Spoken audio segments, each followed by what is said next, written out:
Structural Survey Day 1. Site: Decommissioned Naval Base K7. My job is to assess the structural integrity of the old submarine pens before their demolition. The place is a concrete leviathan, a monument to a forgotten war. The silence in here is immense. It's a heavy, wet silence that absorbs sound. For a structural engineer, this place is a beautiful puzzle of stress and decay. Every crack in the concrete, every rust stain on the steel, tells a story of a long, slow battle against time and the sea. The Navy has its ghost stories, of course. They say this pen is haunted by the last sub it ever serviced, a vessel lost at sea with all hands. But I deal in facts, in load-bearing capacities and tensile strength. The only ghosts I'm here to document are the ghosts of shoddy Cold War-era construction. The first anomaly wasn't visual or auditory.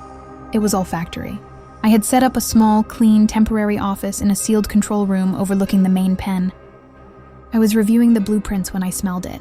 A sudden, overpowering scent of wet, oxidizing rust and cold, briny saltwater. It was so strong it was like I had plunged my head into a bucket of seawater filled with old iron shavings. But the room was climate-controlled, sealed from the outside. There was no source for the smell. It lingered for a minute, thick and oppressive, and then vanished completely, leaving only the clean, filtered air. I noted it in my log as possible ventilation contamination. My logical mind was already trying to build a cage of reason around something that felt deeply, fundamentally wrong. The next day, it escalated from a scent to a sign. I was inspecting the main observation window, a thick pane of plexiglass that looked down into the dark, murky water of the pen. The glass was clean. My crew had wiped it down that morning. I was taking a measurement when my flashlight beam caught something.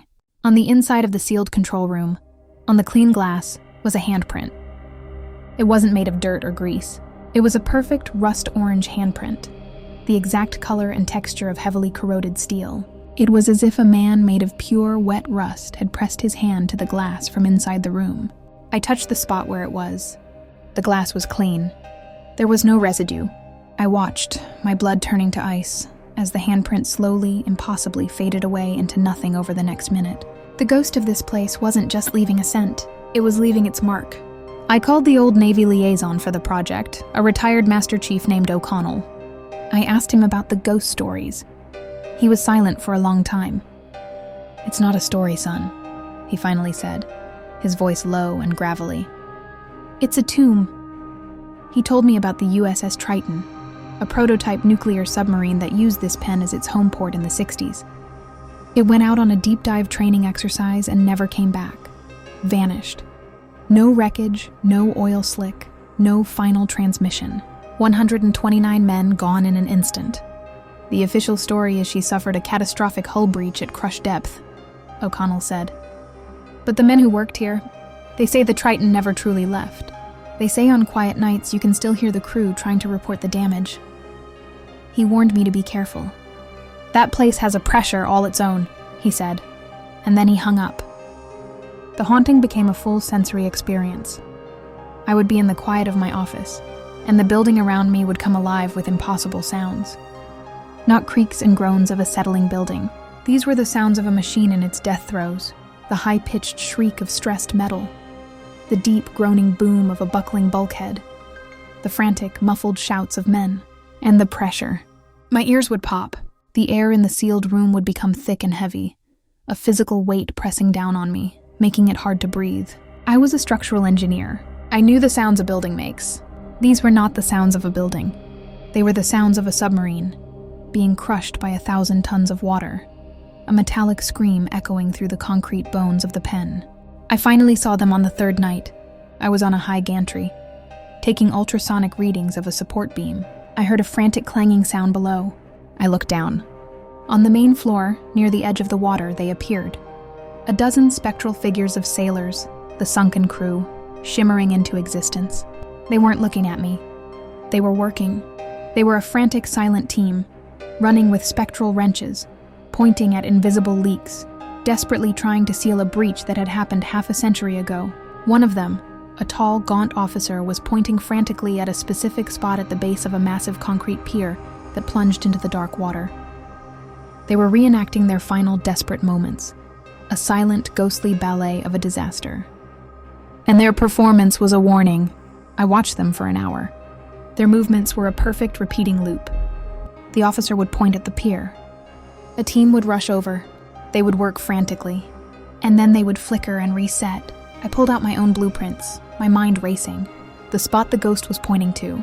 It was the location of Pier C7, the primary load-bearing support for the entire eastern roof arch. According to my own initial survey, it was stable. But the ghost was telling me I was wrong. The groaning metal I was hearing wasn't just a memory of their submarine.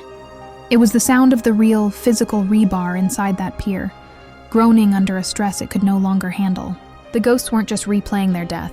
They were using the memory of their own structural failure to warn me about this one. I had to be sure. I suited up in heavy-duty waterproof gear. The ghosts were still there, their loop becoming more frantic as I approached. They were pointing me towards the submerged base of the pier. I took a deep breath and lowered myself into the freezing black water. The silence was absolute. My waterproof light cut a murky green path through the darkness. I reached the base of Pier C7, and I saw it. It was a nightmare, a massive, gaping network of cracks, a spiderweb of catastrophic failure hidden beneath the waterline. The rebar was exposed and corroded, eaten away by decades of salt water. The entire pier was hollowed out, a concrete eggshell ready to shatter. The old chief was right. The place had a pressure all its own, and it was about to give way. I got out of the water, screaming into my radio. Evacuate. Everyone out! C7 is critical. The whole east side is going to collapse. At first, my supervisor on the other end thought I was crazy. He argued, but I sent him the underwater photos. The argument stopped. The evacuation alarm blared, a loud, modern shriek that joined the ghostly groans of the dying structure. I ran, joining the other workers as we scrambled for the exit, the concrete shuddering under our feet. As I reached the main gate, I took one last look back into the cavernous pen. The ghostly crew was still there. But they weren't working anymore. They were standing in a silent, orderly line, facing me. The officer raised his hand in a slow, final, and respectful salute. We made it out. Not 10 minutes later, with a sound like the end of the world, the entire eastern arch of the submarine pen groaned, shattered, and collapsed into the water, sending a colossal wave across the bay. The structure was gone. The tomb was sealed. My final report was a masterpiece of engineering jargon, carefully omitting the part about the ghostly assistants. How could I explain it? I just wrote that I had a hunch and decided to inspect the pier base ahead of schedule. But I know the truth. Those men, the crew of the Triton, they died because of a structural failure they couldn't stop. They spent 60 years replaying that failure, not as a curse, but as a warning, waiting for someone who spoke their language of stress and steel. Their last watch was over. They had finally reported the damage. And this time someone was listening.